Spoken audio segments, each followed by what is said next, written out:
topics in HR. Whether it's passive talent or it's active talent. That's a soft skill that really gets undersold in the hiring process. How to manage in the virtual environment.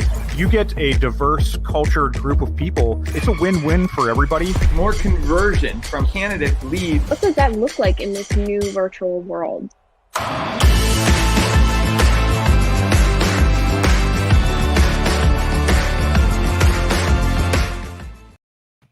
Welcome, everyone. It is Thursday, noon Eastern time, and you know what that means. It is time for Talent Experience Live, your weekly look at the hot topics in HR, interviews with leaders in the industry, as well as hot new HR tech, covering everything that you need to know from recruitment to talent acquisition and talent management and anything else in between, honestly. Let's first start where everyone is joining us from. If you are coming from the Eastern Seaboard, feel free to chime in the comment section and let us know, let your voice heard. And also, feel free to share this with your network. I wouldn't say it's required, but definitely strongly recommended to help grow the show. And we have a fantastic episode that I am sure you are going to want to share with your network anyway. So it's just a click of a mouse. Feel free to go ahead and do that now.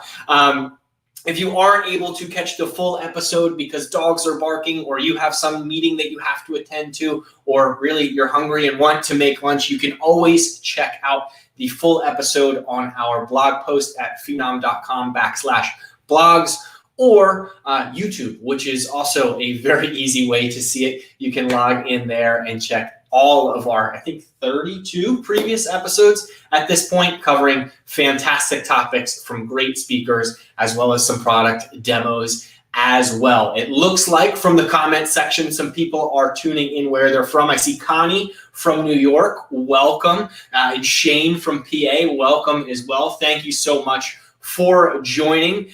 Today's topic is job empowerment and growth, ways to support women at work. Being that this is International Women's Month, it is a very important topic, and I don't think it's something that should be limited just to the month of March. So definitely take some of these tips and practices with you throughout the rest of the year and years to come. But I wanted to start things off with a stat that we found here. Women accounted for every one of the 140 jobs lost in December, according to the U.S. Bureau of Labor Statistics, which is an alarming number. And making a difference for women in creating gender equality at work will require action to help get those jobs back. Leaders must rewire important areas of the workplace, including cultural values, empowerment, and career growth opportunities. Hopefully, you can learn a thing or two to help make that number significantly lower by the time the next round of statistics comes out from the U.S. Bureau of Labor Statistics. But before we jump into that topic, as always, make your voice heard. I see Monica chimes in and saying TXL is her favorite daytime show. Thank you. I won't tell your boss that you are not working at the moment. And Tom says, epic shirt colors. Thanks, Tom. But the show isn't about me. It's about HR professionals and learning tips and tricks. And as always, tradition around these parts, I love to start with a good icebreaker question for the audience. So today is one that I thought was really, really important for the topic at hand, and also an opportunity for you to recognize someone who may be inspirational to your life. So that question is, who is the most inspirational woman in your life? You don't have to provide reasoning, anything like that. But also, as you think about that, reach out to that person and say, hey, thank you. I really appreciate what you're doing. And it's a great little Thursday tidbit. My most inspirational woman in my life is my grandmother. I call her Grammy. She was a kindergarten teacher for over 30 plus years. And honestly, one of my favorite people to ask advice from. So I will be giving her a call later this afternoon and practicing what I preach. I know I mentioned it before, but I'm going to mention it again. Now that you're here, be sure to like and follow Phenom. We do this every single Thursday. We're also producing tons and tons more content, stuff from AI and the Evolved Recruiter Conference we did back in the fall. I Am HR, which was back in December. It feels like years ago at this point, but all of that content is super relevant because it was only 2 months ago. 3 if you are including the month of March. And we did set up the txl@phenompeople.com email. If you are interested in joining the show or something pops into your mind that is thought-provoking, you can always reach out to us there. But back to the topic at hand, celebrating International Women's Month. We have 2 very special guests today, so please join me in welcoming Becki Feldmann, Assistant Vice President and Senior Employee Experience Designer at Commerce Bank, and Trish Holliday, co-founder of a private consulting firm, also an educational advisor, as well as public speaker and strategist. Without any further hesitation, let's bring them on.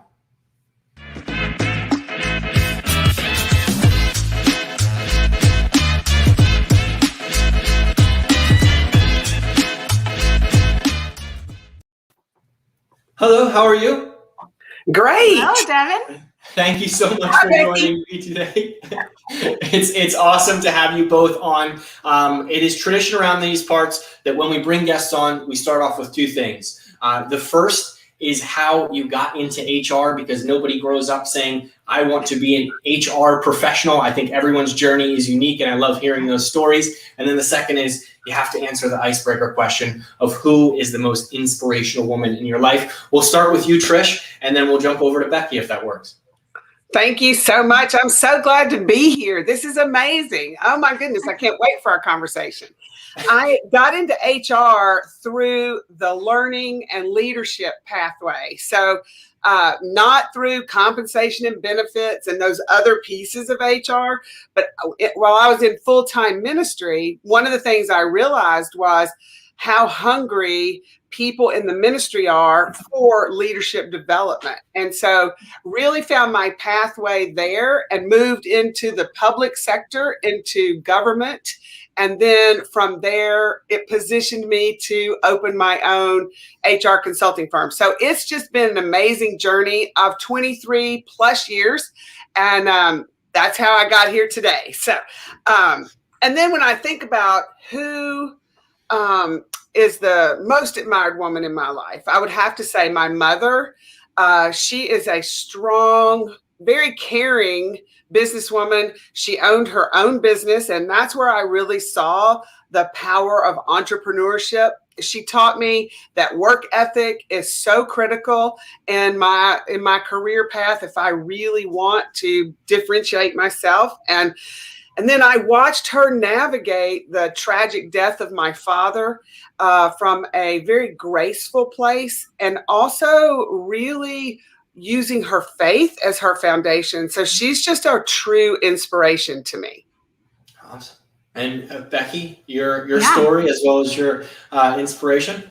Yeah, so I think similar to Trish, we have a similar background. I actually started in psych. I was a psych therapist at one of our hospitals. I used to work for SSM Health for 16 years. And as I worked in the behavioral health department, I noticed kind of organizational dysfunction around me. And I am a fixer. I wanted to fix it and see, why aren't these employees happy? Why can't we retain team members? So I went into organizational development. And so from there, I've held a variety of different roles in HR. But got into the technology space, did a lot with user experience, which has led me to where I am today in employee experience. In terms of who has made the most kind of impact on my life, it has to be my mom also. My mom was not a businesswoman. My mom didn't go to college. My mom just worked several jobs raising myself and my 3 siblings. My father passed away from cancer when I was 15. So I learned very early on, obviously from both of my parents, a strong work ethic, but from my mom especially, to lean on your faith and to give, to always give. My mom is a saint and a servant, and that's really how I live my life too. That's awesome. I love the positive energy for moms today. This is fantastic. Moms are awesome. I'm going to call my mom as well as my grandmother later today. But I mentioned at the top of the show some of the job losses in December 2020 recognized by the U.S. labor statistics and how they outweighed those of men. And I think a lot of that has to do with mothers, quite frankly, and how they were asked and in some cases forced to step away from their roles and take over that responsibility of caring for children at home. But to what extent does this stem from organizational values and them not providing an outlet for them? And are companies necessarily living up to their promise? We'll start with you, Trish, and Becki. I know that you have to chime in as well, so we'll hand it over to you after. Yeah. Well, I think when we talk about organizational values, we really have to make sure those values are inclusive and in tune with all the members of the workforce. And that includes women and men, and making sure that we don't keep some traditional or fixed approach to how we run our business. So when things like the pandemic pop, we can be much more resilient and much more agile in how we respond to the needs of our workforce versus having, for instance, women having to leave their jobs because of such a severe situation from the pandemic or whatever may be happening. Then they're forced to be at home. Let's think creatively about that. Yep. And I think you mentioned that perfectly. I'm not going to say it as cute as you did when the pandemic popped. But I think this problem existed before the pandemic. And if we would have been more strategic in the way that we offer opportunities to women, this wouldn't be a problem right now.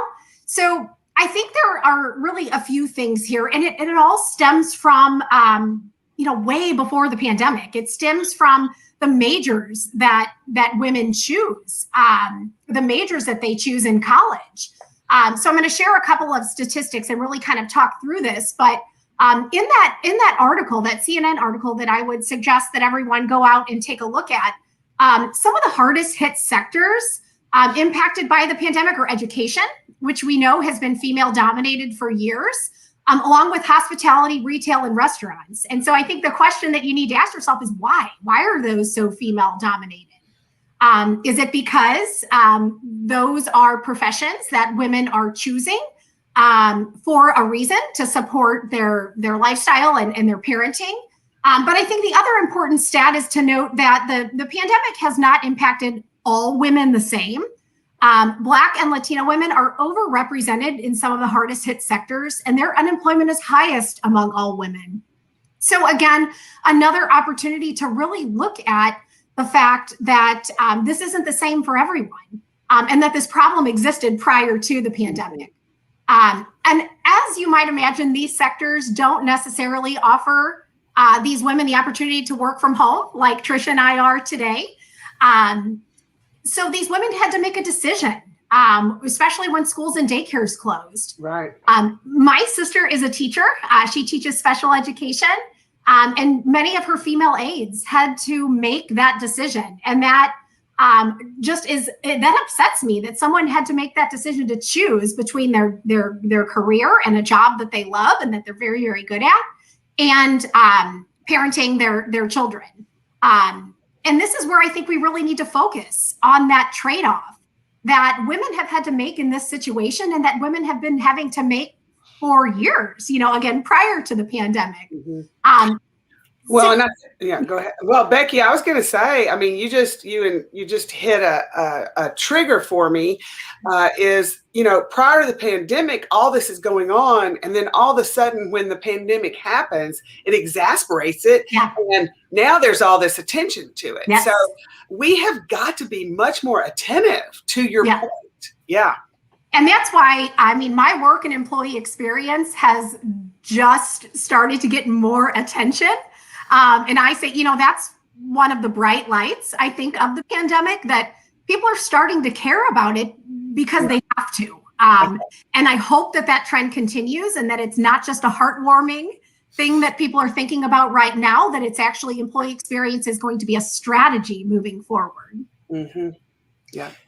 It's interesting that you mentioned that as a strategy, because I know a strategy that has been talked about recently and is continuing to gain a lot of momentum within the talent acquisition space is really gender fluent talent acquisition approaches. And we've had conversations offline about this, how some uses of words in job descriptions like aggressive or whatever the case may be tailors to one type of candidate and may almost intimidate another candidate. What are some approaches that talent acquisition leaders can take to make this language more gender fluent? Is there a specific technology out there? What kind of exists, or is it something mentally that they have to do? I'll ask you, Becki. Yeah, it definitely needs to be intentional. The way that you write job descriptions, the way that you present information on your career site, the way that you tell and share stories. So, we've been talking for years about gender bias and how it really shows up to our candidates. And the words that we use really do have the power to attract and turn off. So making sure that we are using, checking our pronouns. And you can even just Google ways to remove gender bias from your job descriptions. And you're going to find a tool that's called Textio. And what I think is really important about Textio is what they say on their website. You're building a culture of belonging and every word counts. So think about your words very carefully and make sure that you're not turning off people, because that's your opportunity to shine and really to increase your candidate pool to diverse candidates, to make sure that you're not using words that are going to turn them away. And some of those words you mentioned, Devin, aggressive, is one of them. But what gender neutral synonyms are out there that could replace some of these words that are restricting your candidate pool? And I think it's important to go beyond the job description. That's not the only thing that could be limiting your candidates from a gender perspective. It also could be the requirements.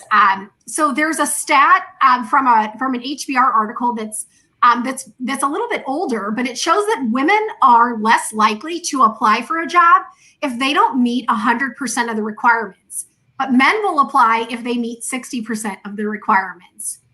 So really start to look at, are those really requirements? Or are they just nice to haves? And make sure that you are not unnecessarily restricting your candidate pool by putting some of those requirements on there that are, again, really nice to haves.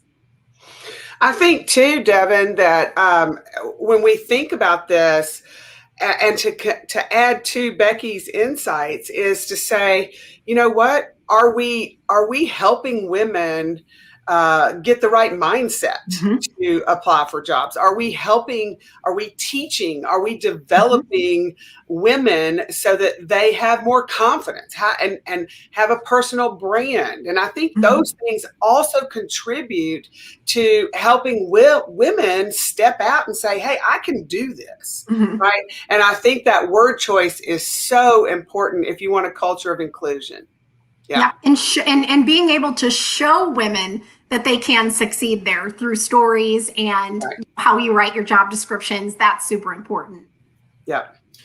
I love that. And it's so much more than just a job description and what you are showcasing as far as an organization. One quote that has stood out to me a bunch throughout preparation for this episode has been one that comes from the Wall Street Journal. And it's, we are not all in the same boat. We're all in the same storm, but some of us are on super yachts and some of us just have one oar. And I think that can not only be broken down financially, but also based upon gender and what sort of situations we are in there.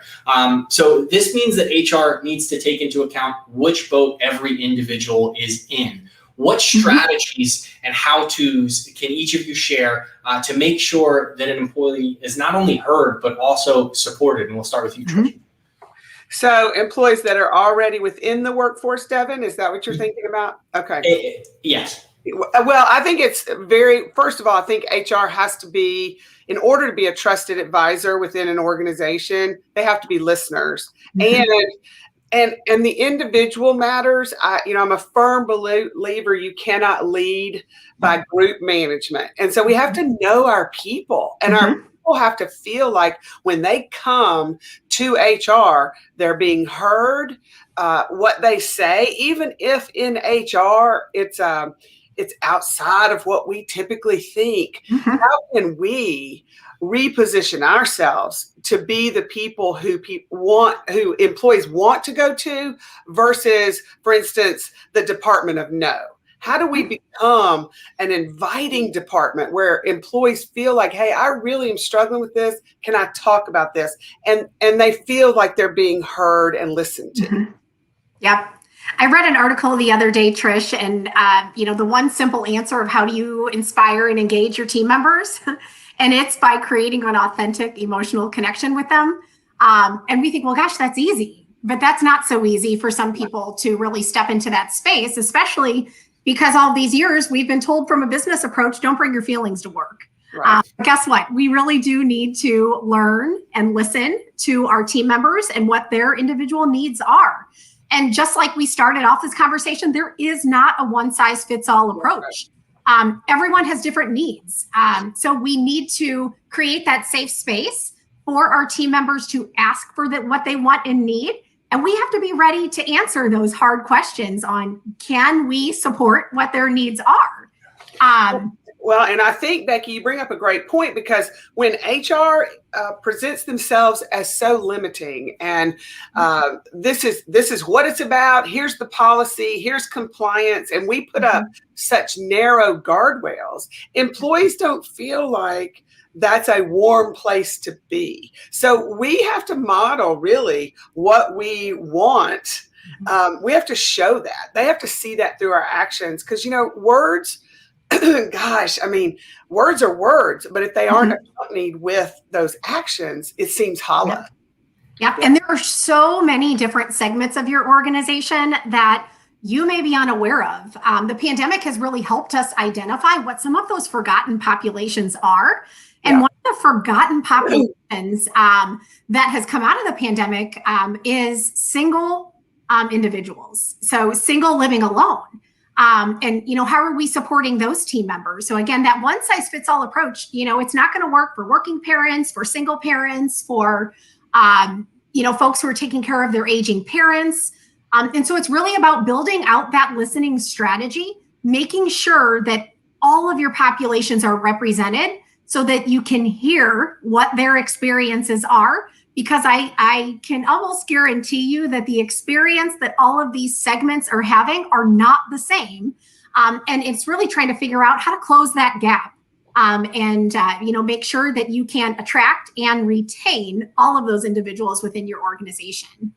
And one approach, I'm working with an organization right now, and in the process of trying to figure out how to be an inclusive culture, we got to make sure that our focus groups, when we bring people together, they represent the department, and they're not just focus groups that look like us and think like us, but that we actually bring the naysayers to the table, the resistors to the table. And that's a hard phone call to make, or okay, I'm going to invite them, and, knowing they're resistors, but we have to be willing to hear what we're doing isn't working for me, and listen to that. Yeah, absolutely.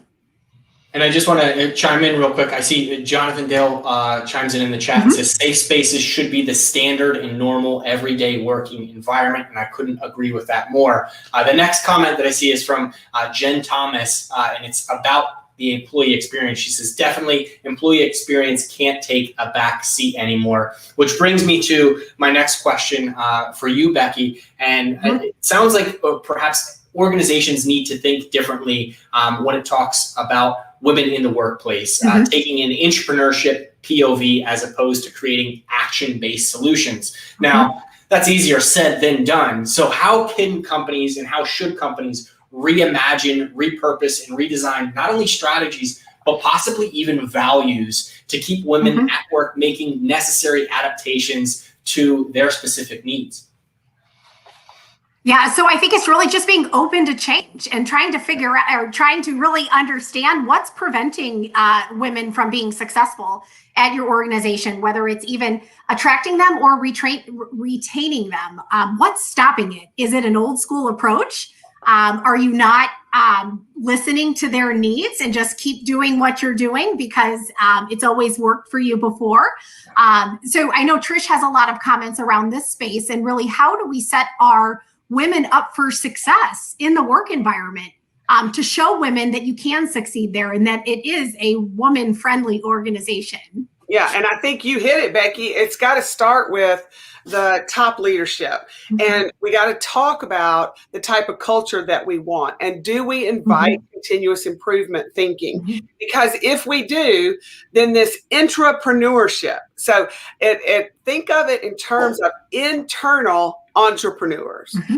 Think of it that you are saying to your workforce, hey, if a process isn't as efficient as you think it should be, or if a procedure feels cumbersome, I invite you to think about that. I invite you to reimagine that particular process or procedure. And now all of a sudden the innovation is coming from bottom up, and people feel empowered. And so this is where I think women really thrive in environments like this, because when you invite women to say, you know, I've been in this role, here's the industry, and then you're inviting them to help you think differently about how a particular business process could be done, it really frees people from being caught in that fixed mindset, meaning we're trapped in our traditions, or what are the sacred cows of the company, and are we able to address those kind of things in a way that is more inviting and includes more people, versus those traditions sometimes keep people out. And sometimes within a company you have haves and have-nots. And so, and a lot of times the women in various roles, if it's a particular male-dominated industry, but there's a few peppering of women in that particular industry, in that company, they still feel out as an outlier. So how do we get them brought in? How do we teach? And I think we have to teach women. I think we need women leadership programs that focus on helping women learn how to navigate political savviness within their organization, learn how to navigate the informal channels within how things work within the company. So I just think that we have to be really intentional. Yep, absolutely. And I think, you know, those norms that you talked about, some of those are pretty hard and fast, kind of set in organizations. And so you may be at a point where you need to build a business case, sadly, for making this a priority. And it's pretty easy to do if you just look at research that's out there, that diversity of thought in your organization is not just the right thing to do, but it's also really, really good for business. So, you know, that might be where you are. A lot of organizations are at different stages of their journey, I think, in the diversity maturity model. What I'm seeing a lot, I do a lot of executive coaching with women leaders, and what I'm hearing, what I'm feeling, and the coaching experience with them is sometimes women don't know how to navigate to that next place. They don't know how to position themselves, and having a thinking partner, you know, reach out to a mentor, reach out to an executive coach, and put a strategy or a plan together. It really does make a difference. Build your squad. Right? Yeah. I love that, because you almost answered my next question to a T, which was oftentimes some of these set standards and set procedures are advancing within an organization, right? You've spent 5 years in this role. Now you're promoted to director, senior director, so on and so forth. And organizations aren't necessarily responsible for that, but they do play a very big part in helping upskill as well as develop their employees to get there. And it sounds like they need there needs to be organizational structures around that to help people achieve those goals and not make them just kind of check boxes things. But Becki, my question that I have for you is, I know we spoke offline around the Mom Project, which I think pertains to the same thought process and ideology around upskilling and continuing to grow as professionals, but it's specifically for working moms who may not be in the professional environment on a regular basis. Women as caregivers have a tremendous amount of less flexibility than people who have worked in the office or have to meet schedules. So what is happening with this Mom Project, and how can we, as people who may not be affected, assist in that? Yeah. So I love good branding. And so if you go out to their website, you, I think, will enjoy a lot of what they're saying. But their tagline is, "We connect talented women with world-class employers that respect work and life integration." And so I think what's really cool about this organization is that they only work with family-friendly employers who get it. So as a job seeker, you don't have to try to figure out, is this organization going to support me? Am I going to have to leave after a year because I'm going to find out that I can't leave at 5 o'clock to go get my kids from school or go to their, their practice. And so they have a job marketplace that gives moms the opportunity to search for and be matched with work opportunities that really match their preferences. So whether it's by hours, days of the week, maybe they want, a lot of people are talking about windowed work. What does this look like? And they also work with companies to help them identify their gaps. So they're helping to create these spaces where women can have that flexibility. So the way that this company was founded, it was actually by a woman named Allison Robinson, and she is a mom of 2. She was on maternity leave with her first kid, and she read a stat that really saddened her. An estimated 43% of highly skilled women leave the workforce after becoming mothers. And she wanted to really build a future where women didn't have to make that choice between parenting and their careers.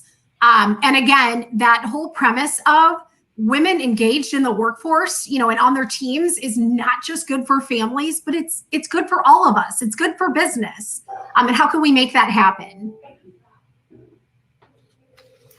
Trish, this sounds like something that is very relevant to, I know, something you're super passionate about, which is on-purpose learning, right? And I think the Mom Project sounds like something where individuals can not only work with their schedule, but also gain skills that they may want to improve upon.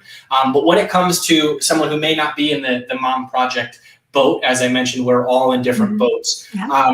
What development opportunities, especially for those individuals who may be known as the forgotten population, where do they need to focus on that on-purpose learning?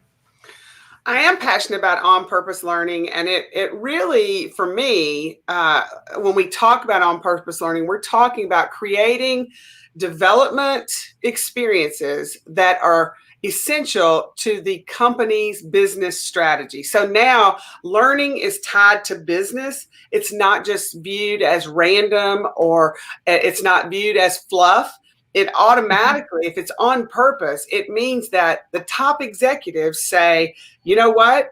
We need our workforce to master this skill. We need our workforce to demonstrate this competency on a daily, consistent basis in order for our business to succeed. And so now you're tying learning to actually the importance of how business is going to thrive or fail. And so I think it's really important to note, when executives support a learning culture, it's a game changer, because now you're able to upskill your employees. You keep them relevant with what's happening. But I have to say this, Devin, and I have to put it out there. I am a firm believer that everybody has to take charge of their own career path and their own learning and development process.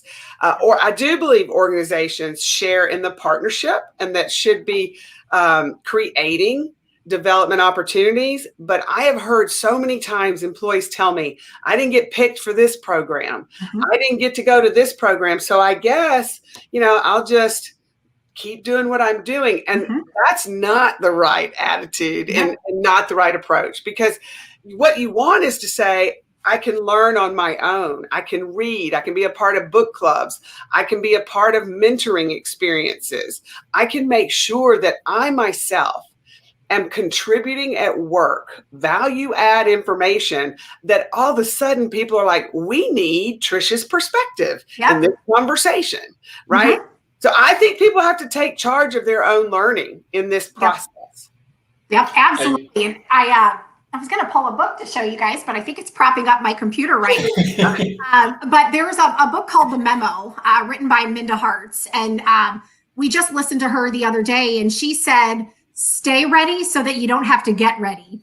And that, I think, really speaks to what Trish was saying. And I wanted to share a little bit about what commerce does in this space too, because we focus on that own your own development.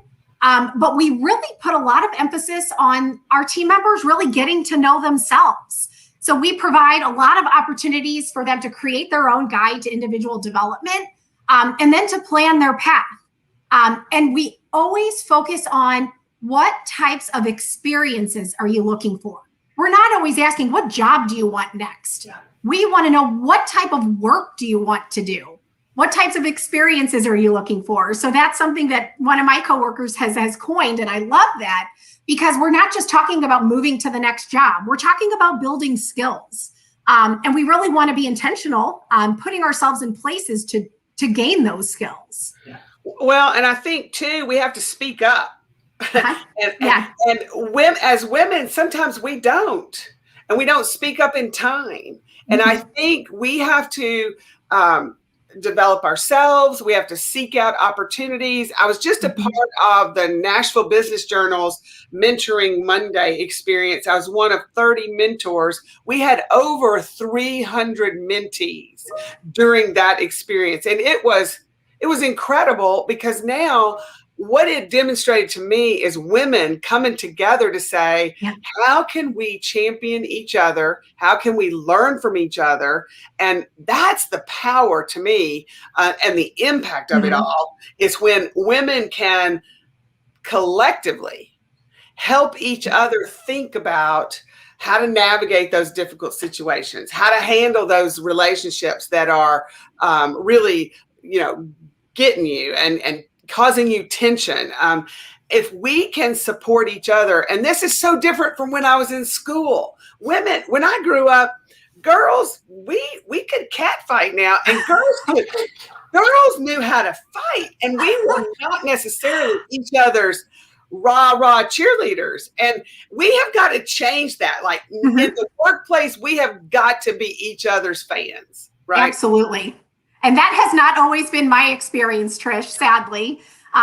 In some environments that I came from, there was a meme that my friend and I would always use, that beware of the people who aren't clapping when you win. Because it's unfortunate, but there are women in some environments who don't want to see you succeed. And sadly, I think it's because of the way that they have been treated. And so it's breaking that cycle. We can all win. We can all support each other and share these ideas.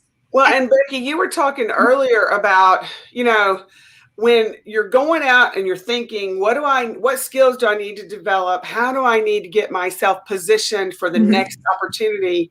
One of the things that came to mind is, first, make sure you're passionate about what you're studying, passionate about your interests, that you're going to develop yourself in an arena where your passion can show and can shine. Because here's what we know.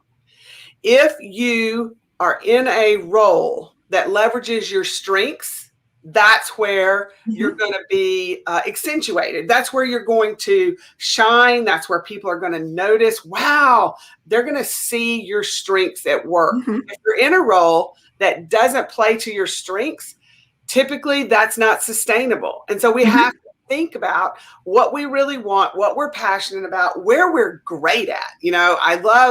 I love taking Jim Collins' Good to Great business principles and personalizing it and saying, okay, what's my hedgehog? What can I be the best at in the world? Because that's where I want to put my investment. Yep. There's another, and I'm a big quote person too, Trish. So one of my favorite ones, I think it's a Reverend Howard Thurman, and it's, don't ask what the world needs. Ask yourself what makes you come alive, and then go do it. And I use to think that that was really selfish. Like, no, I'm going to see a need in the world and then I'm going to go do that. But if you really think about it and break that quote apart, you are at your best when you're doing something that you love, and the world is going to benefit from that. Yeah. And the other part of that too, and this is my ministry component coming out, but let's not assume we know what people need. Let's listen for those express needs, because that's when our servant leadership really can create that genuineness in the workforce, because now all of a sudden we've listened and there has been express needs, and now we come in with, here's some options, here's some alternatives, here's some opportunities to explore, and we're not being the judge and jury, and we're not assuming we know what everybody needs. Yep. Another thing too with that, Trish, and Devin, I don't know how we're doing on time here. You're fine. This is great. I wanted to add here too, that's, when you're thinking about from a leadership perspective, and are you afraid to ask someone what they want and need because you don't know if you can fulfill it? That's okay.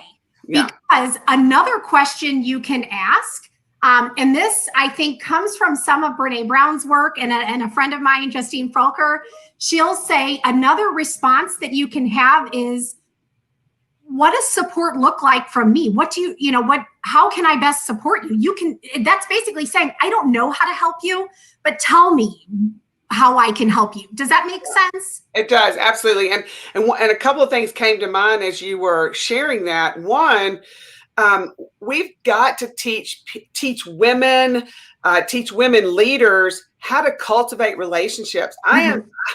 My big mantra is, leadership is all about relationships. And how do we create networks of support? How do we create relationships that are healthy and productive in the workplace? And that's without a gender associated to it. Like, how can we be completely focused on those relationship-centric components that when people are connected, they thrive? And that's a basic premise that I think we've really got to unpack. There's a great book called All In, and it talks about how do we empower people? How do we engage people differently? Those are great questions to ask and cultivate those relationships.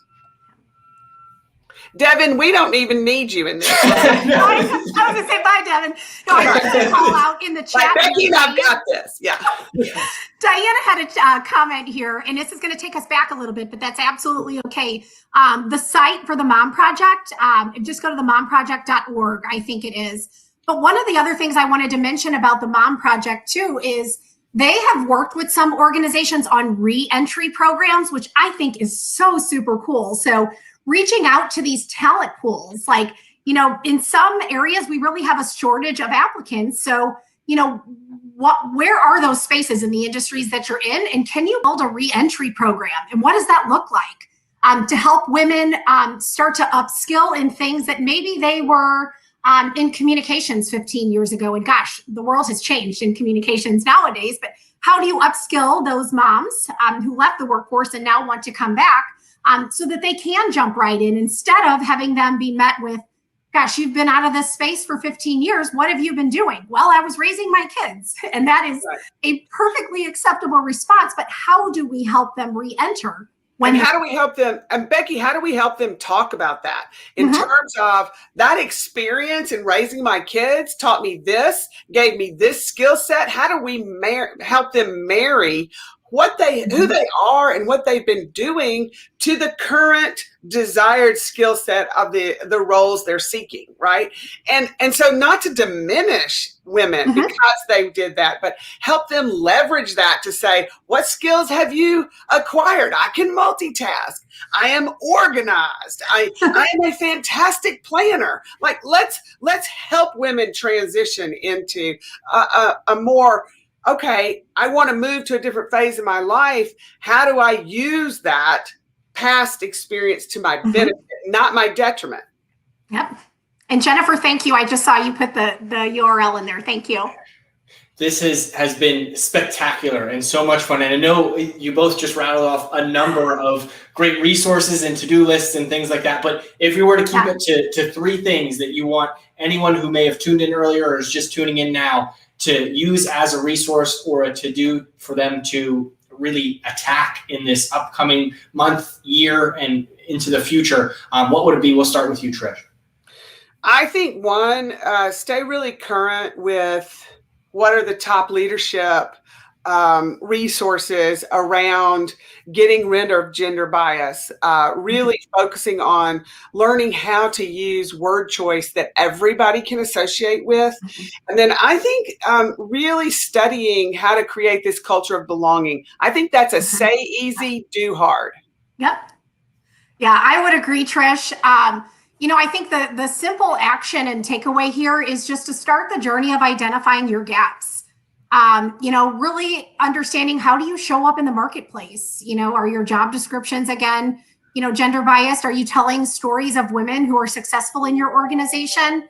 But I want what you say to be true, though. And that's one of the reasons why I jumped over from the TA side to employee experience side, because I want the team members' experience or what they're seeing on the career site to match reality. Because the last thing that you want to happen is to say, we support women, and then have a high turnover rate of women because it was a bait and switch. Like, I want it to be true. So before you go out and tell stories on your career site, and before you go out to your job description and make sure that they're gender fluent, I want you to take a hard look at your culture, again, as Trish said, and make sure that you are ready to invite the diversity of thought into your organization. Because if you're not ready, all of these efforts that you're going to make to draw women in are not going to be worth it, because they're going to leave, and you won't be able to retain that talent. And you'll get that reputation really quickly. Absolutely. Yeah. Awesome. Well, thank you both so much for joining me today. This has been hands down my favorite episode that I've done. No offense to anyone who's been on previously, but I want to, do some of this research and really read some of these books and content that you had all mentioned. Thank you so much for taking time out of your busy days. I know that this is no easy task to do, but thank you again. And hopefully, fingers crossed, when things return to normal, we can get you in our fancy studio and our office and do something in person. But in the meantime, I hope both of you stay safe. I wish you nothing but the best, and we'll talk soon. All right. Thank you. All right. Thanks, Devin. Bye, Trish. Bye, Becki. Awesome. Well, there you have it. That was everything I think that you need to know about women in the workplace, and a little bit more on how to get started and how to really create an inclusive environment for diversity of thought, specifically pertaining to women and really everyone as a whole. Before you go, as you can see, today was a fantastic episode, but that doesn't mean our other episodes fall anywhere short or anything like that. So please like and subscribe.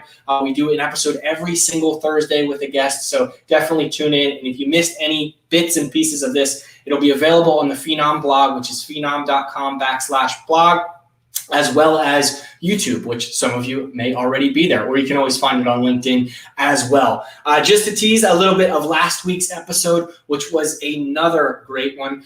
We talked about video and conveying your company's stories, a little bit of what Becki mentioned there, where if you're conveying your story, you really have to own up to it. And I know that Stories Incorporated head of marketing, Jessica McFadden, talked about this. So let's air the clip, and hopefully you watch the full episode afterwards.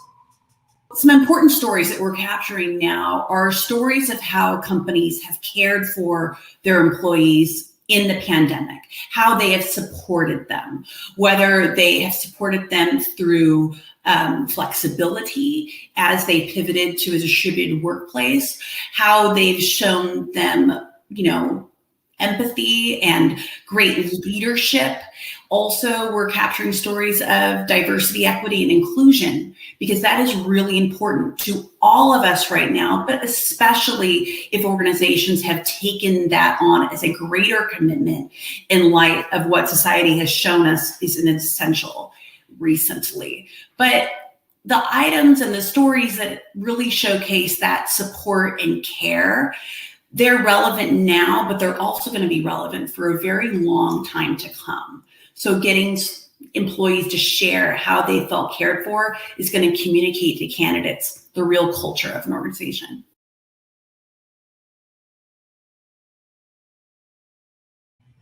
That was Stories Incorporated Head of Marketing, Jessica McFadden. If you want to hear more about how to incorporate videos to tell company culture stories, definitely check out last week's episode. I saw Monica just dropped it in the chat, which reminds me, thank you everyone for chiming in. Thank you, Diane. Thank you, Monica. Thank you, Jennifer. Thank you, Jonathan. Thank you, Holly. Thank you, Tom. This is an awesome episode, and it's always better when people are chatting back and forth, as we saw with Trish and Becki. That was great, and I can't wait to see everyone next week. I hope everyone stays safe and healthy, and remember, reach out to those women who inspired you and tell them thank you. We'll see you next week.